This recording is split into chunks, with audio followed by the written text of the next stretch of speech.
Hello there, it's Josh here. I will jump straight to it. The aim of this video is to quickly talk through the advised jump strategies and just to expand on anything that may be unclear or to quickly just kind of highlight certain relevant points. Hopefully you can see the blog post up in front of you here. Uh, yes, what I want to touch on firstly is just a quick recap on Section 1.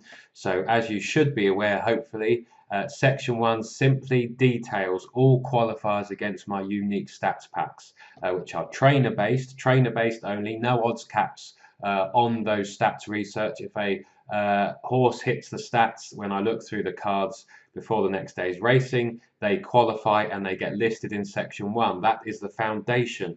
I then add or check to see if the horse that hits the stats as listed here qualifies against or is in the top three or top rated for horse race base, GG's speed, which are Dr. Peter Mays ratings, and Inform speed ratings. I also use the GG's race cards to see if there are any trainer form indicators. That is just some added information for those trainers that are kind of red hot on Inform. And I add any purple ES or ES plus for the elite squad criteria. While on the elite squad, I will add and update the key in terms of, so there is the link to the new jump stats pack and the link to the elite squad. I'm recording this on the 13th of October, and in the 13th of October's post are the links to the new jumps guide and the elite squad, which is extrapolated from that guide, and the criteria for those are detailed. So yes, we've got those trainer stats. I've then got those ratings pointers, if they're top three for those rating sets, if there's trainer form indicators. I then add, and the ES, as you can see there, I then add in the morning a price next to the horse, and these are the prices which determine if a horse qualifies against certain jump strategies if they are price-based, and is what the results are based on. It is important to say at this point, the whole idea of this approach is so that you can assess and kind of access the qualifiers and back them at a time that suits you. Like I said, I take a price that's generally available across main bookmakers in the morning, and that is the price I put next to the horse. If you can only look the evening before, you use the price available or generally available prices to determine whether or not a horse qualifies against certain stats. It will all even out in the end. If you just back horses in the evening against certain strategies, you will back winners, which for example, are a shorter price in the morning when I come to add them in, and vice versa. And I'm quite confident that will all even itself out. But at that point, it's important to say, and this is a general point anyway, I would keep very rudimentary, at least a profit loss kind of update on any strategies or however you approach the content within the daily members posts.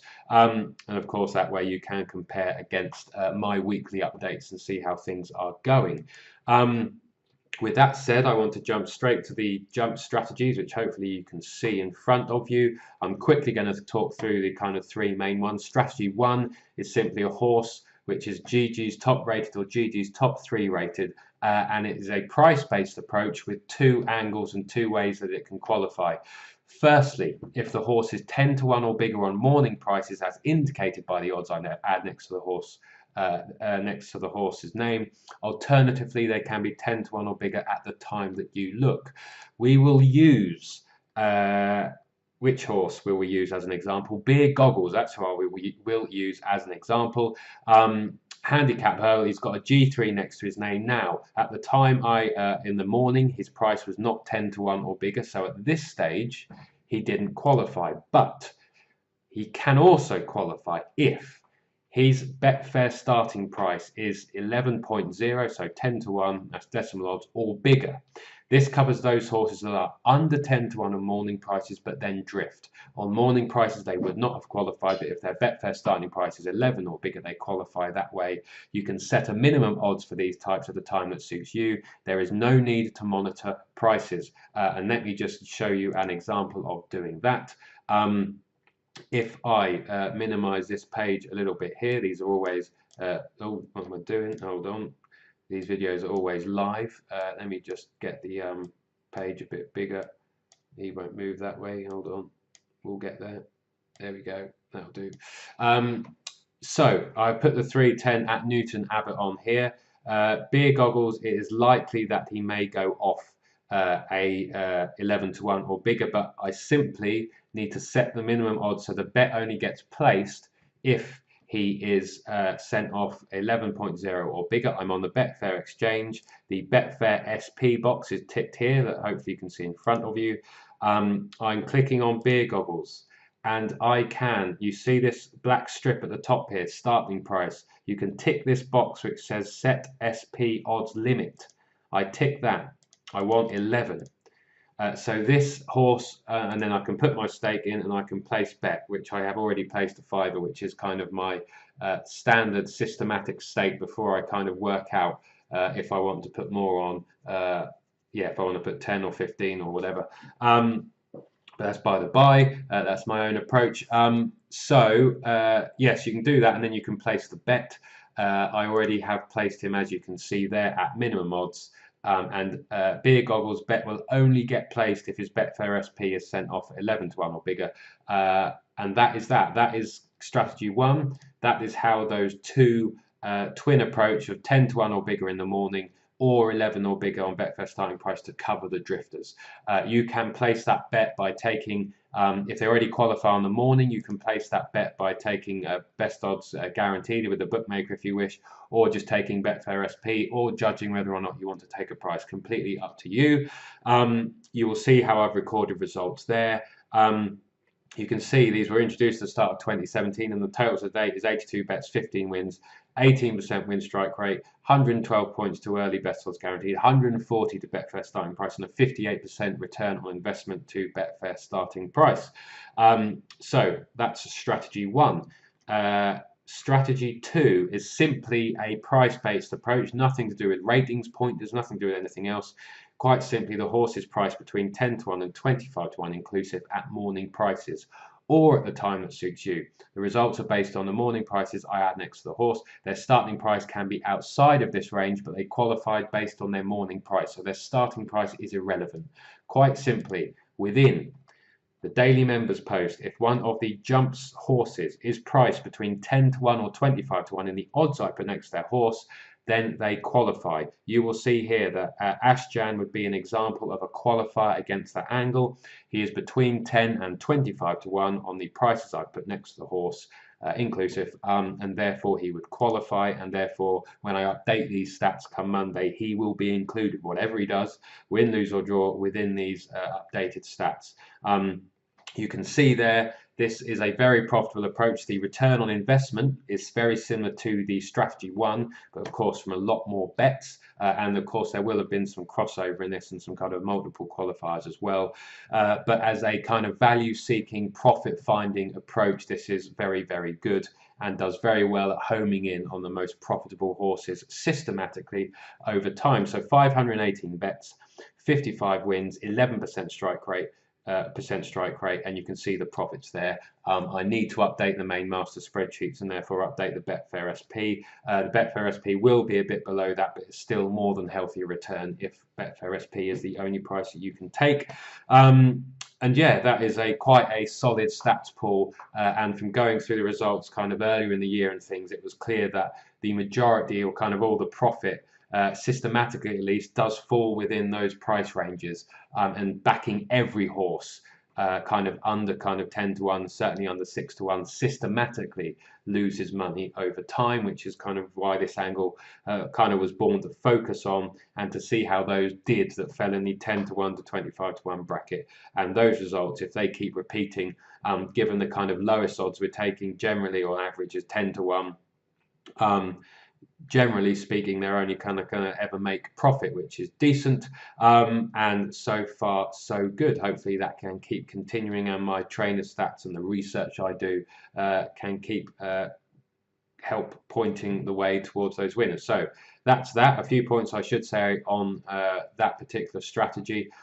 Clearly, yes, it is the most profitable. In terms of return on investment, it's very similar to the GG's one. Losing runs, you're dealing with a 10% win strike rate. I have recorded another video which looks at winning strike rates and losing runs. But this one, in real life, in real time, in real play in 2017, has hit losing runs of 27, 36, 42, with the longest kind of in January to April. A kind of 10% win strike rate. The biggest they can hit in 1,000 bets is kind of 66 or around that. So they actually haven't hit their worst losing run as a one-off yet. But you can see there, you can have those losing runs, and if a couple of them come back to back in quick succession, and plenty of others in the kind of 8 to 15 range, if you back these systematically, you therefore want to ensure you've got a bank to cover it.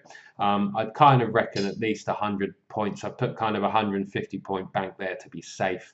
I kind of think 150 points, because of the maximum losing runs as per another video I've just recorded, 150 points should hopefully be sufficient, touch wood, if you follow all three jump strategies systematically.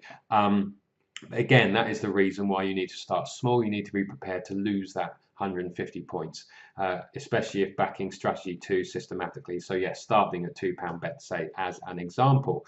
It highlights and finds massive price winners, and it will do. The jump stats have always to date, touchwood, thrown up some big price winners, and long may that continue. Of course, you don't have to back those systematically. The knowledge that the main kind of big chunky juicy profits over time falls within the 10 to 1 to 25 to 1 range. Obviously that can give you an option of horses that you may want to start and focus on using your own subjective judgment in section 1, but again, that is the kind of thing where you can take time to get used to the content and to find an approach that suits you.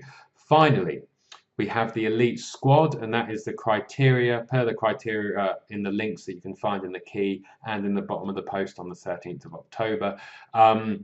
We've got the elite squad, which up to the 8th of October, these were only introduced in kind of around the 20th of June. You can see there 112 bets, 18 winners, 39 places, 16% win strike rate. Nearly 41 points to kind of early invest odds guaranteed, and 36% return on investment.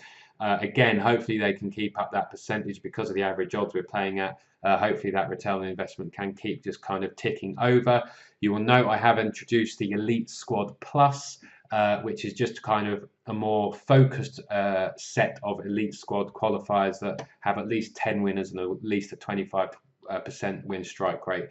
They will get added, I suppose, into this monitoring section. I'm always trying to think of new ideas and using the different ratings pointers and the stats we have to try and find different options that may suit our betting style or your betting style, or different approaches that we can track and have confidence in time. But yeah, the Elite Squad would normally have qualified as Elite Squad Plus, I should say, would normally have qualified as the Elite Squad anyway, but it's just a kind of more focused and bigger stats pools, really. And it's just an idea that hopefully it might provide another option that we can deliberate about how we attack moving forwards. But yeah, you can see the results there for the Elite Squad. So yeah, those are any that have the ES, or what will now be the ES Plus next to their name. Celtic Monarch and Ashjan as live examples would be would be an example from the post on the 13th. And yes, and then we're monitoring. So a quick mention for the treble rated. That is any horse which has one of the H1, H3, I1, I3, G1, G3. Yeah, from the flat stats, they gave some inclination that these would be something worthwhile following. So far, we've only had 11 bets, 7 have won.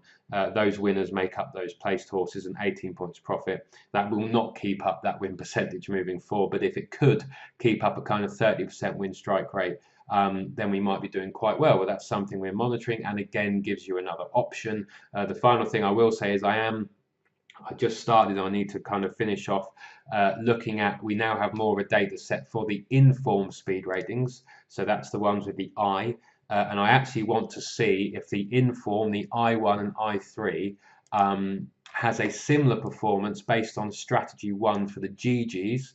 Logically speaking, they're also a kind of speed rating which may go under the radar in the market.